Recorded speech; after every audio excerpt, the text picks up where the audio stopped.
HiSec Buyback offers a 90% JITA anywhere in HiSec. Simply go to hisec.evebuyback.com, appraise your items, create a contract, and get paid quickly. This is Talking Stations, a show about EVE Online. I'm your host, Artimus Albosa. It is currently Tuesday, October 12th. Joining me today on the station, we've got two very special guests from an alliance that you have probably seen in and around various battle reports that we've discussed on the show in the past. That alliance is called BlackRose. And joining me today, head diplomat for the alliance, we've got Uthar, whose last name I'm not going to try and pronounce. Say hello. Hey, man, thanks for having us, man. Thank you for joining me. Also joining me today, the man who made this all happen, SonnySays, who's the XO of the member corporation whose name I'm also not going to try and pronounce. Thanks for having me here. How do you pronounce your corporation's name? Well, it's SonnySays, but Folkvanger is our corporation, but Folkvanger is just part of BlackRose. I'm the executor or the XO of BlackRose Alliance. Oh, Folkvanger is just a corp in the alliance. So, Folkvanger? That's correct. Nice. Got it right for once. All right, well, let's dive right into it. I first discovered you guys on Dotlan. I was just browsing around trying to figure out who was owning what in this ongoing conflict happening down in the southeast. Folks may recognize the larger coalition portions of this story. So we've got Army of Mango's Alliance and Dreadbomb versus Fire Coalition. And do I understand correctly, BlackRose is just officially part of FireCo?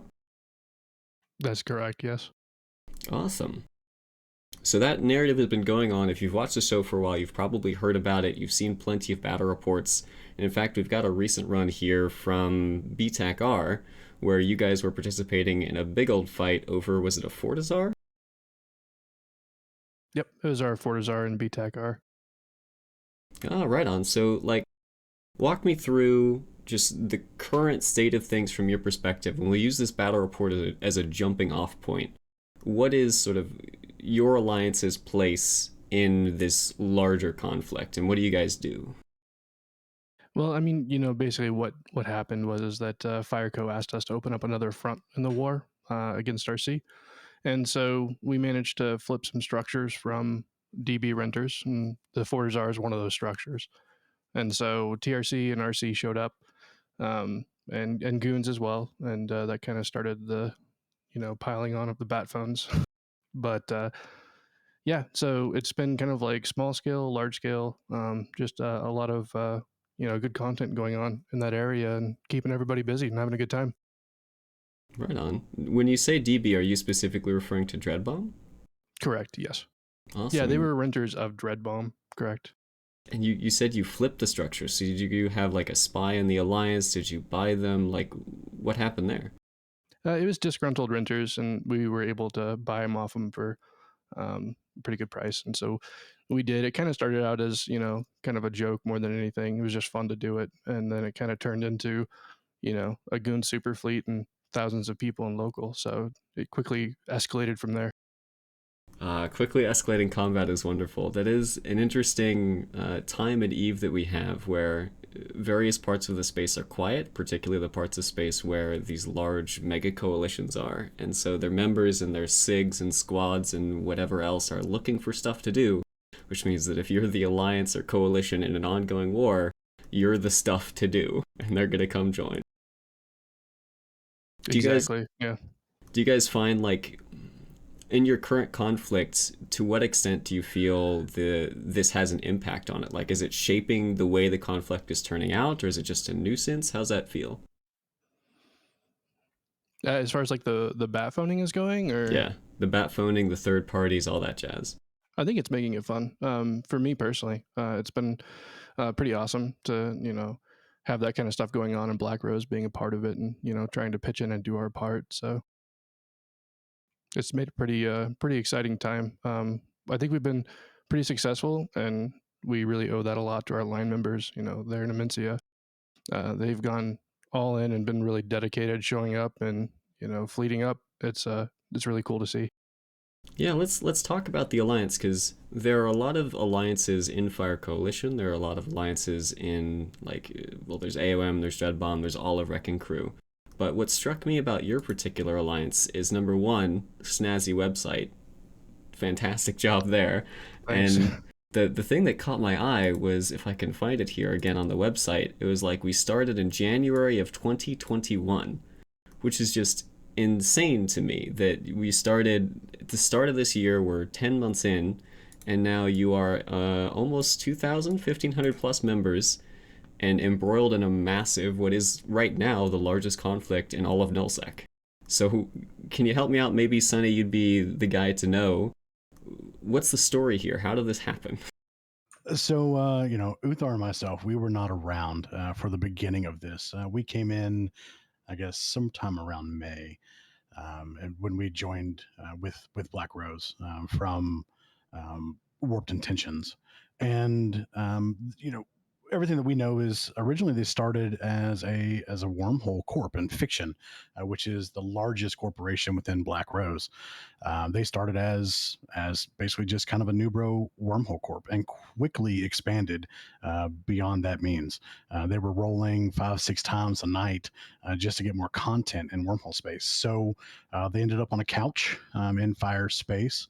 And then in Scalding Pass, and quickly grew from there. Started taking Solvent systems, and then just recruiting more and more people, getting everybody set up and on the same page, and alliance infrastructure set in place, and then just kind of grew into what we are today, which essentially still a new bro alliance with a lot of people that are getting their feet wet, so to speak, in real Nov or nullsec Sov warfare, and all the fun stuff that goes with it. But it's been a blast, and it's content, and for the most part, everybody's having a lot of fun doing it. It's toasting all day long. I think everybody's making a joke yesterday. It's like we're just the toasting alliance now, but it's been fun, and there's a lot of fleets that are going out, and everybody being involved. I couldn't ask for more. That's awesome. So when you said your particular corporation came from which Warped Intentions? That's correct. So you were just a part of the big conflict with like Legacy Co. and Pappy versus the Imperium, or how'd that play out?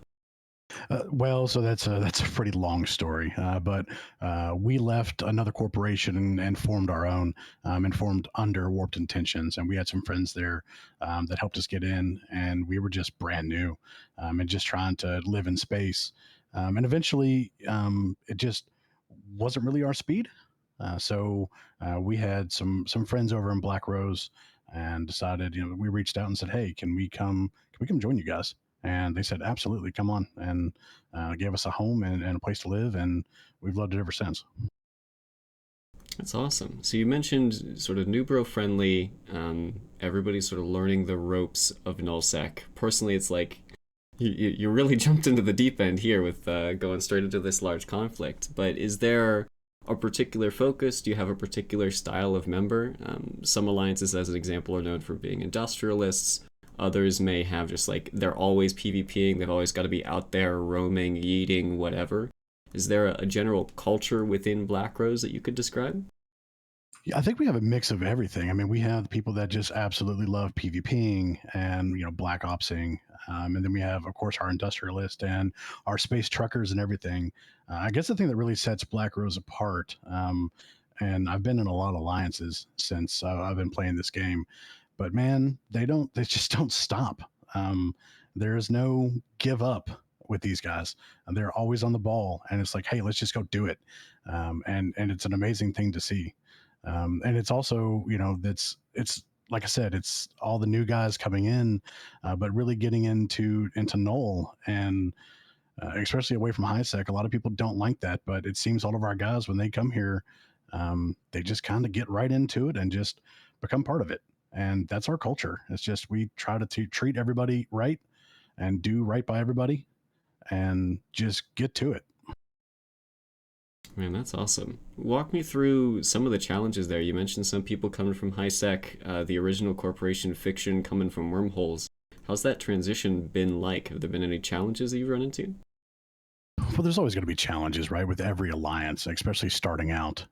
Getting your logistics set up, getting your doctrine set up, figuring out exactly how your guys fly, and how they're going to respond in fleets. Getting all your FCs on the same page and your leadership on the same page. You're always going to have those conflicts, but we've been lucky enough that we just kind of smoothly transitioned through most of it. That's awesome. Is that just luck of the draw? Had the right people in the right leadership positions with flexible alliance mates? Do you feel like you got lucky at one point or another with a particular break in the political landscape? I think that, I mean, yeah, I think there is some luck involved. It's a lot of hard work. The luck would definitely, kind of play into maybe us not being completely aware of what we were getting into and then just keep diving in and going, right? But we've also had a lot of support from our coalition as well. And, they've really come along and helped us out. And um, we're, uh, we're really looking forward to putting in our part for this war and, paying that back. Yeah, that's awesome. Let's talk about Fireco for a moment. The name Fireco is an abbreviation of Final Reunion.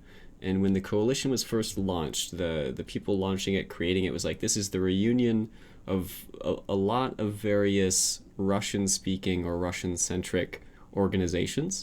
And sort of Final Reunion is a callback to when the Russian power block was a major part of the game. It really shaped the nullsec landscape, diminished over time as other languages and cultures and other groups grew in power. And sort of was like, this is the final stand, this is where they're going to come from. Does BlackRose or any individual member corp also have a big Russian contingent, or is Fireco just diversifying? I would say they're diversifying. And, there's a lot of US time zone guys coming in now. BlackRose was kind of the larger portion of that, but, Severance is up there now and Celestial Empire. And so, fleets require a translator, which is fun. But, it's kind of cool to play with some of those old Russians too. They've been at the game for a long, long time and they know what they're doing. Oh man, flying. So your FC, you've got a coalition level FC who's speaking Russian, and then you guys are coming in and just somebody's translating between them? It could be either way, right? It could be, an English speaking FC or, it could be a Russian speaking and then there's a translator that'll translate for everybody that's in there. That's really cool. We had a quick question from the chat asking if you guys have any relation to Ebola, who are an alliance out in the Great Wildlands area. Anything at all? BlackRose specifically, not at this moment, no. Fair enough. Well, there you got your answer. Person in chat, now we know. And this is really cool. Like, I have been following the story of a corporation in Wrecking Crew, actually, called Weapons of Mass Production. Their leader, Thanek, does a YouTube series, like, since he started in the game, just walking through how they've progressed over time. And it was really cool to hear just the story of the struggles of new alliances. And I'm sure you guys went through some of this as well, where when you get into nullsec, you begin to realize just how difficult it is to manage the infrastructure and to manage your people and to keep morale high, even like through the wins and through the losses. I do want to note here, just looking at the Sov map, you guys do have some holes in your space. Is that like, how's that feeling? Is morale still high? Like what's it like having your new space just get chewed away at in this massive conflict? Well, actually, I mean, you kind of caught us right in the middle of going into there, right? So Okay. pretty much all of that is very much, being fought over and contested. But yeah, I would say that as far as like the morale goes, leadership does a good job, and we also have members that are, really motivated and they really step up and, kind of pick people up. We've got a lot of positive people all across, BlackRose, and it's cool because motivation is actually, something that's very, very, as we all know, super, super important. That's cool. So it's less of the AOM and Wrecking Crew and Dread Bomber. They aren't really chewing away at your space, but you're chewing away at space and making a hole for yourselves. Is that a better characterization? Absolutely correct. Yeah. That's Yeah, awesome. we just took the BTEC R5 what 2.5 weeks ago, and then all that other space to go along with it. So we literally just got into the Immensa space, 2.5, 3 weeks ago. We still have plenty of space in Scalding Pass. Back in Scalding Pass. So did you guys first start living in Scalding Pass? That's correct. When BlackRose left the wormhole, they moved into Scalding Pass area. So you can see down there at the very bottom, that entire area is all BlackRose as well. How does that work logistically speaking? Because, I mean, if we head back to our universe map, for those who aren't watching, Scalding Pass is in the, effectively just the west, just below center west of the map. And in order to get over to the new space in Immensia, you've either got to go through Curse and Catch, or Wicked Creek and Detrid. Now, given that you're members of Fireco, I'm betting you're going Wicked Creek and Detrid route, but that's still going through 2 regions plus all the systems in between and the 2 you're living in. How's that working? It's just one jump freighter jump. Whoa, really? Yeah. That's nuts. Okay, I need to look at where's the navigation map again? We talked about this briefly on a previous show where we were looking at the range and how close things were together in terms of like super capitals and their ability to make a super cap umbrella. But we really should have also considered what you just mentioned, which is jump freighter ranges and the ability to have logistics. I don't remember how to do this anymore, but And still there's a from cool. our area, it's just one Titan bridge as well. That is crazy. Well, that is really cool. Alrighty. So BlackRose, I'm just trying to summarize my thoughts so I make sure I don't understand or misunderstand anything you've said. You guys started out, or BlackRose specifically, had their corporation. They lived in wormhole space, sort of outgrew it. They became too big for where they were living. Decided to try out the nullsec thing. Since then, they've been recruiting a lot of folks coming in from HiSec general, like new blood to the nullsec area.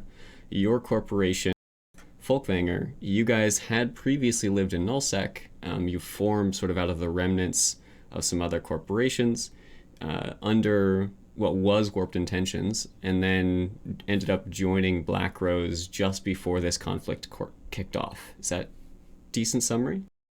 Yeah, that's absolutely correct. And like I said, I mean, Folkvanger, we're just a corp within BlackRose. No real different than anybody else. Right on. Do you guys, in terms of the alliance as a whole, is Folkvanger like a concentration of experienced nullsec players relative to the wormholers and the HiSecers, or is there a good smattering within all of the various member corps of BlackRose? Oh, there's a smattering between everybody. I mean, everybody has their skills. We have Hofstetter Mobius, and those guys, do a really great job on a lot of our industry things. You have Punitive Justice, who is pretty new to us, and they're coming up on the trying to get into more of the PvP aspect and fiction as a whole. I mean, it's 1,700 people. There's going to be all walks of life in there. From industrialists to your PvP guys to just your builders and your miners to everything. So no, I don't think there's any real. There's no standout. We're all on the same page, and we all have the same goal. It's just to push BlackRose forward, and that's just how we work. Sweet. So you want to be pushing BlackRose forward. At the moment, the way to push forward is to continue conquering space in Immensi, which is being hotly contested by Dreadbomb and by Army of Mangoes. We've talked about it a bit earlier. As you're looking forward in this conflict, could you characterize it from your perspective? How do you feel like it's going in the direction of your goals?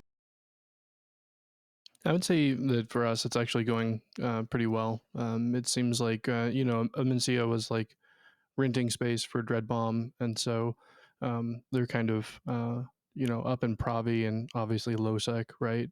And so we're kind of able to take advantage of that and, the distance for them as well, getting down here and, contesting us. So really, I mean, the goal is just to, get our space and work with our partners, and you'll see a lot of other guys there in Amencia taking space right now. The Celestial Empire and the Lollipop Monopoly, they're doing a lot of work there, and they're pitching in and helping us out a lot, and we appreciate that. And Lollipop help us. Monopoly? Elbus is down there too, legitimate business, who have been absolutely wonderful friends to us. We work pretty close together. So, they're also there taking space along with Cosmic Accord, and just a bunch of others that are all part of, the greater Fire Coalition. Man, there's so many alliances and corporations within this coalition that I've just never heard of before. It is insane. It reminds me a lot of when Legacy was first forming, and it was known to be sort of this home of the misfits, I think was the way even members of Legacy themselves described it. It's alliances who, on their own, maybe weren't powerful enough to chip away at a larger coalition block's space, but banded together and all working towards the same goal, they could, like, hold multiple regions. Is that a similar sort of vibe going on? I think from our perspective, yeah. You get enough people, you can move mountains. You could take on anybody, and everybody working together. XIX and CECA, everybody that's just been a part of this Valk. It's been great, and everybody is working towards the same goal. So we couldn't ask for more in that regard. Right on. I love in the chat we've got a running commentary on people actively intosising space in the region, which I love that it's just war is happening, fights are happening, you guys are actively taking space, losing space, blowing ships up. It's great to see that the content is so freaking heated right now. I do want to take a moment to shift the focus to the outside and sort of how everyone interacts with the conflict. I mentioned earlier at the top of the show that whenever there's a blob of heat on the map, it attracts all the moths, it attracts all the squads, the SIGs, the roamers, the yeeters, etc. And you said it makes things fun. What I'm personally curious about is, to my mind, there are two different kinds of fights. There's structure fights, and then there's sov fights. And structure fights, to me, are the ones that Batphone the biggest, because you've got like a day, multiple days, depending on the timer, ahead of time that you know, and it's all concentrated on a single grid. Contrasting that with sov fights, where typically they're spread out throughout a constellation. Usually that constellation doesn't have a bottleneck where you can really stop fleets from getting in. So it's a really just mess of chaos, effectively. Is that an apt description of like how fights are going on, or is everything just chaos all the time? Yeah, I think that's a pretty accurate description. I wouldn't say it's chaos all the time. As far as like the sov fighting versus the structure fighting going on, I'm not an FC. I'm just the Diplo. But yeah, I mean I think that's definitely a good way of explaining it. But I think that Organized chaos. yeah, organized chaos. There's still it's still a good time to get out there and go for it. It's just people playing a game, and we're all having a good time, right? Yeah. I don't remember. I'm gonna butcher some sort of quote. I don't remember the exact quote. It's just it's burned in my mind is the meaning of it, which is that chaos is just opportunity in disguise. If there's chaos happening, then there's change happening, and you can take advantage of that. And I really feel like your alliance, Fireco, they're trying to take advantage of this chaos down here in order to carve out space for the future. For sure. Man, well, that was really freaking cool. I appreciate you guys taking some time to answer all my questions, introduce me to this alliance that you guys have here, and what's going on in the South from your perspective. Again, just to make sure everyone understands from the audience, these are both members of BlackRose. They have the perspective of their Fire Coalition, who are trying to move into, I think you guys said was previously Dread Bomb renter space. So they're very much on that side of the conflict. That's the perspective to expect. Although I think you've been not too much spin. I don't know. We'll find out when we get yelled at by people in the comments. Well, we will try to answer them to the best that we can. But there's always two sides or three sides, and in this case, probably like 10 sides to this conflict. But it's been interesting, to say the least, and enjoyable. Yeah. We've talked mostly about Imensi. I forgot to ask, are you guys involved down in Tenerifis? Do you participate in coalition fleets down there? Or are you mostly focused on your home region? Quote unquote home region. No, we also join up on fire CTAs that go down into that region as well. Our guys are kind of everywhere. They gotta be really smart with their jump clones. Right on.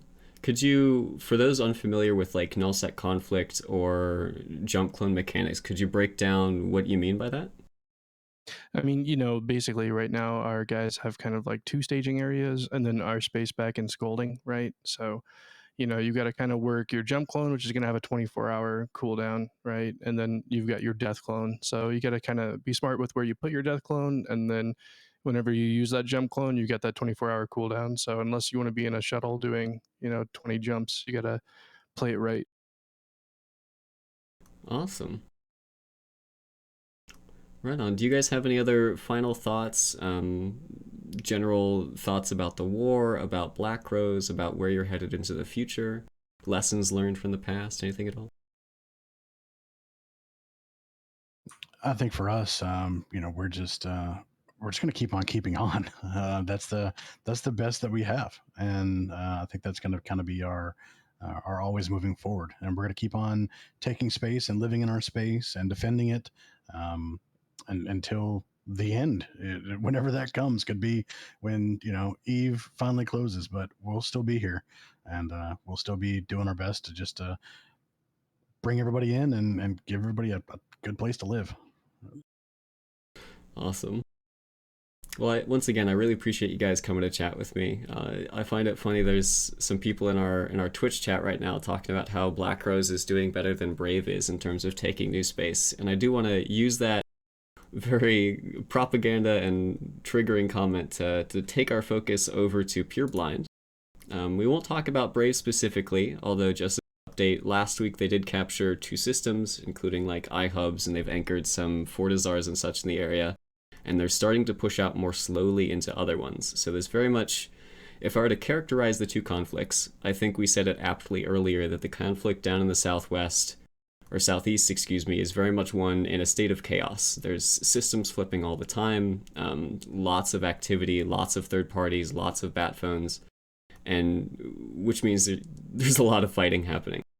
Up in Pureblind, there's also fighting happening, but it seems to be at a smaller scale. In terms of fewer pilots showing up unless it's one of the bigger timers, but also it's moving a whole lot more slowly. And this could be intentional. It could be just due to the incredibly stern defense being put up by the current residents. Either side will have their own spin on why that's happening, but it is just going more slowly. And one of the interesting little bits of chaos that has spawned into this area actually comes from Declan. So there are some residents of Declan, .rhp, and I'm actually going to go back and refer to my notes here so that I don't mess anything up with what I'm allowed and not allowed to say. But they are called Federation of Respect and Honor Alliance. And some drama has occurred. They used to be members of the Greater Trash Coalition, GTC. And GTC is, in my mind, a hegemony, I think is the term. It's got Volta as sort of like the most powerful central figure within that alliance, or within that coalition, the gathering, so to speak. And then the other groups around them have sort of similarly aligned goals. And what has occurred is that .rhp, so the Federation of Respectful, etc., they had a political agreement, or they arranged one, when Brave started moving into Pureblind. So they arranged with Banderlogs, who are a very independent but also very strong alliance within Pureblind. If we look at the map, I think they hold the central bit. Yeah, so they hold the central bit of Pureblind. I believe they also previously had some space in other areas that was taken over when Fraternity moved in, and there's a lot of conflict between Banderlogs and Fraternity that is a bit out of the scope of this discussion. But what happened is that RHP made an arrangement with them because RHP wanted to get in on the conflict with Brave. Like we talked about earlier with the conflict down the southwest, whenever there's fighting going on, people want to get involved because that's how you keep your members happy, you keep them active, you keep them sharp for when you're the one getting invaded or you want to go and invade. So they made this arrangement to participate, and then Volta, so the core of this Greater Trash Coalition GTC group, also had an arrangement with Brave. The details of that aren't public. The general gist of things is that Volta want Brave to be living in Pureblind, but they aren't actively assisting, or there isn't like a shared blue or anything like that from my understanding. But basically Volta and GTC as a whole kind of wanted Brave to live there, but then RPH had gone through and in the course of participating in the conflict ended up on the opposite side from Brave, supporting Banderlogs. So RPH participated in a fleet utilizing Banderlog's infrastructure, and that fleet got killed by Toilet Paper, another member of GTC. And then the same people, but in a different fleet they had reshipped, was heading back home, and they were again killed by Volta. Both of those destroyed fleets happened while RPH was still blue to GTC, so blue to Toilet Paper, blue to Volta.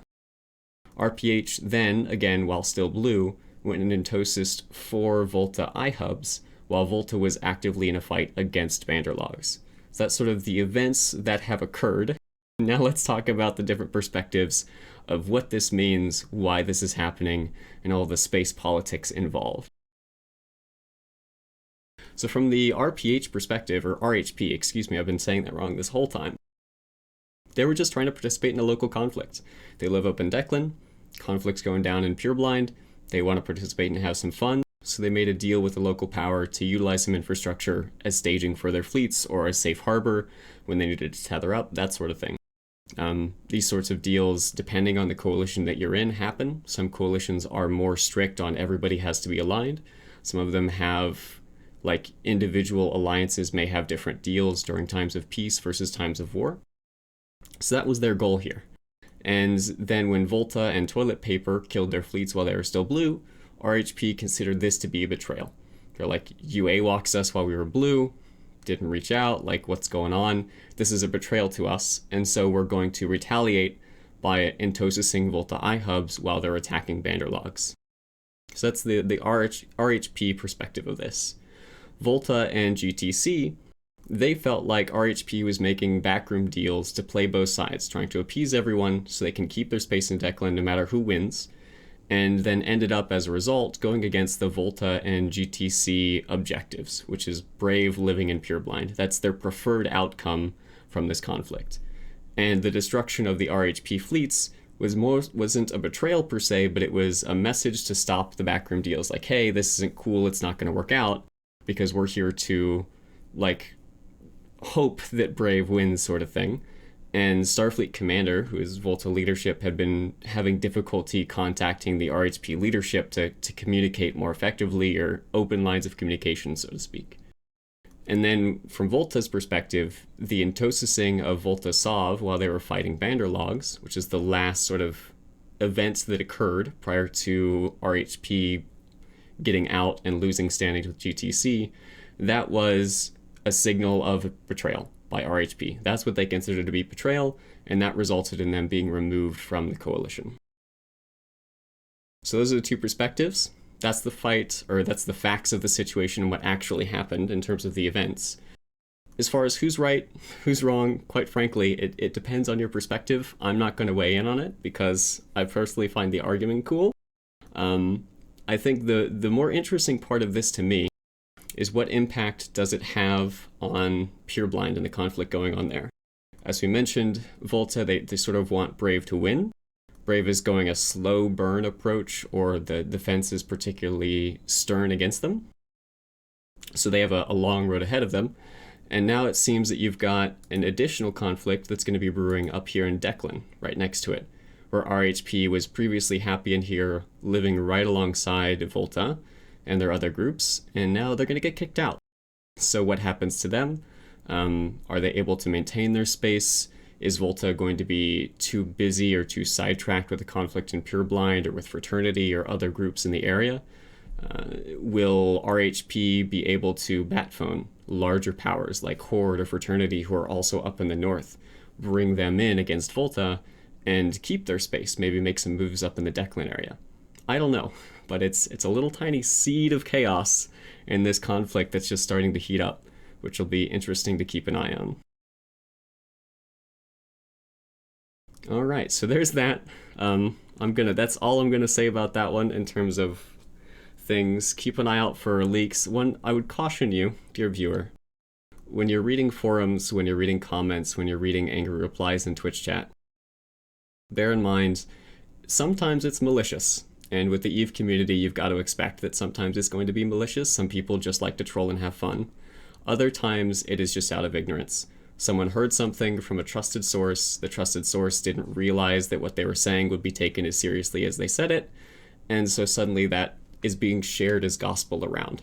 So just remember in the back of your mind, yes, there are a bunch of douchebags in EVE Online who are trying to spin and spit propaganda, but then there are also some people who are just trying to share their perspective on what they heard, and they don't realize that it might be inaccurate or biased in the perspective.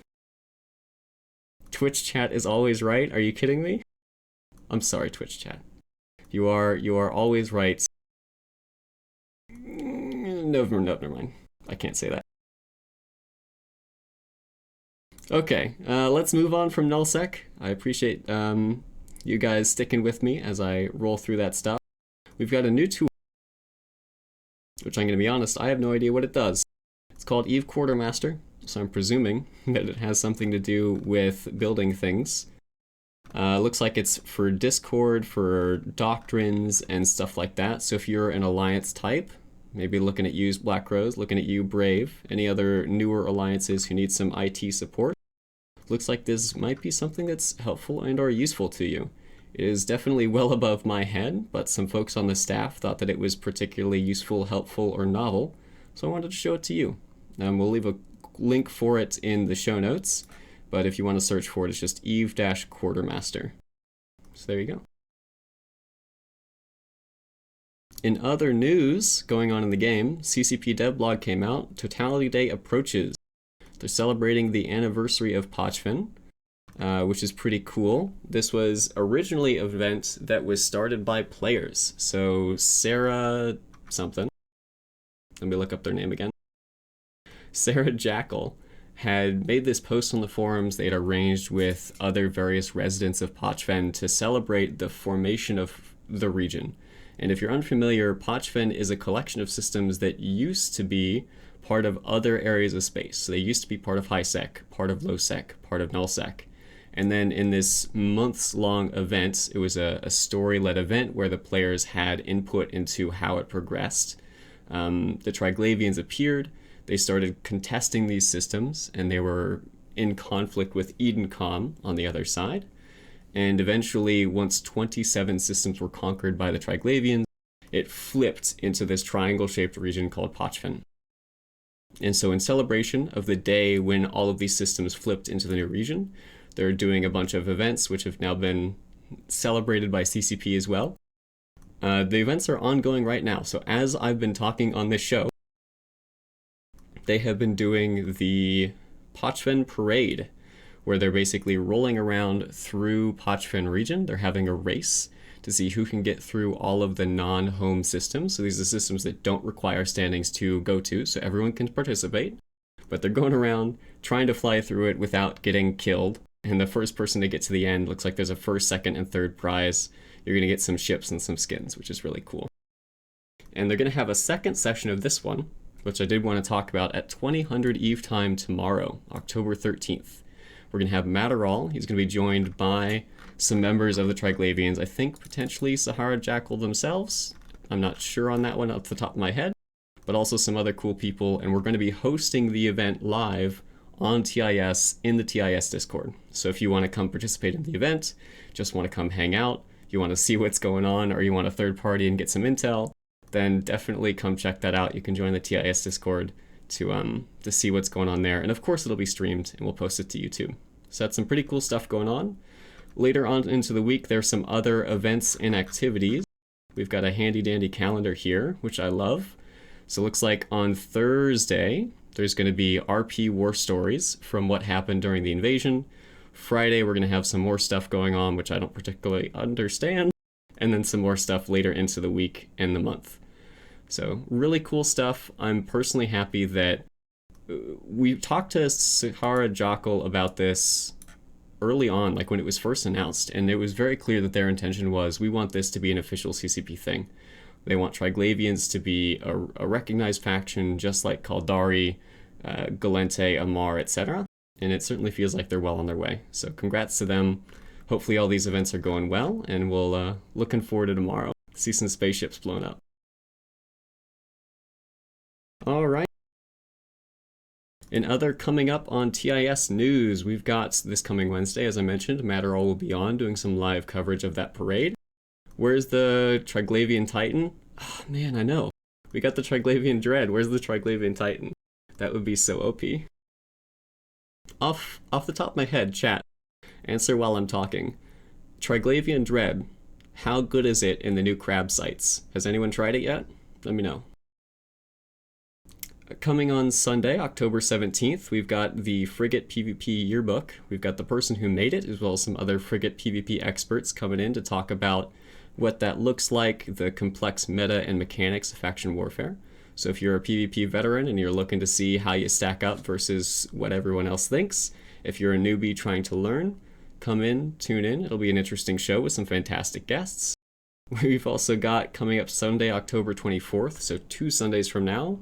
You've heard it from their ads on TIS, but now you can hear from the capsuleer behind the curtain. We've got Rihan, who's the HiSec Byuyback, so one of their leadership team, and he's here to discuss Eve's most extensive public buyback program. I want to be clear that they have sponsored our ad, like at the top of this show, for an example, but they didn't sponsor this particular segment. We had some fans and some staff members reach out and wanted to know, how does this work? This is really cool and interesting and novel. Let's hear about it. So that's what we're going to do. Alrighty, that'll do it for this episode of Talking in Stations. As I mentioned before, I will see you on Wednesday, 2000. Matterall will be in the Discord. You can say hi to him if you want to. And for that, thanks for watching.